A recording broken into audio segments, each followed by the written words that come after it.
4টা বিয়ে করতে পারে তাহলে মেয়েদেরও 4টা কেন, মেয়েরা আরো বেশি করবে, কারণ মেয়েদের এনার্জি অলওয়েজ বেশি থাকে। ছেলেরা যদি 4টা বিয়ে করতে পারে তাহলে মেয়েরা পারবে না কেন? অবশ্যই পারবে, কারণ নারী পুরুষ সমান অধিকার। আর যদি একটা কথাই চিন্তা করি তাহলে মেয়েদের চেন কোনো কাজে লাগে না, চেন খুলে মোতার অধিকার তো তাদেরও আছে। মালে আসেন, একটা চাবি দিয়া যদি 4টা তালা খোলা যায় ওটাকে বলা হয় মাস্টার কি, আর একটা তালা যদি 4টা চাবিতেই খুলে সেটাকে বলা হয় খাঙ্কি।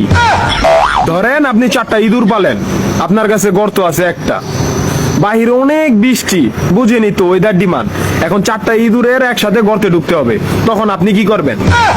ধরলাম উপরে নিচে মিলাই আরো 2টা আছে, হ্যাঁ, তাহলে 4 নাম্বার ইঁদুরটা কই যাবো? কানের ফুটা দা না নাকের ফুটা দিয়া? হ্যাঁ, তার মধ্যে মাসের মধ্যে 7 দিন থাকে লকডাউন। আমি মানি, আমি না শুধু সবাই মানে, মেয়েদের অনেক পাওয়ার, মেয়েদের অনেক এনার্জি। তাহলে দেশের মধ্যে ঘন ঘন লোডশেডিং হয় কেন? আমার মাথায় কোনোভাবেই ঢোকে না। একটা ছেলে যদি 4টা বিয়ে করে, 4টা ঘরে যদি 10টা সন্তান থাকে, তারপরে বাপের নামে একটাই থাকবো। এখন আপনি যদি 4টা বিয়ে করেন, একটা সন্তান হয়, তাহলে বাপের নাম কি দিবেন? সলিমুদ্দিন, কলিমুদ্দিন, আনোয়ার, মনোয়ার, নাকি গড়ে মিলাইয়া জানোয়ার? আপনি কি নারী না ঢাকা শহরের লোকাল গাড়ি? 30টা সিট ফুল, 20 জন দাঁড়ানো, তারপরও বলে পিছনে সিট খালি, ওঠেন তাড়াতাড়ি, পিছনে সিট খালি, ওঠেন তাড়াতাড়ি। শুধু এই সমস্ত মেয়েদের কারণে পুরা নারী জাতির সম্মানহানি হয়।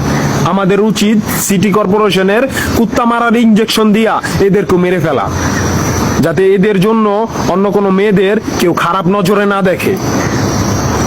মারানি কোনানকার।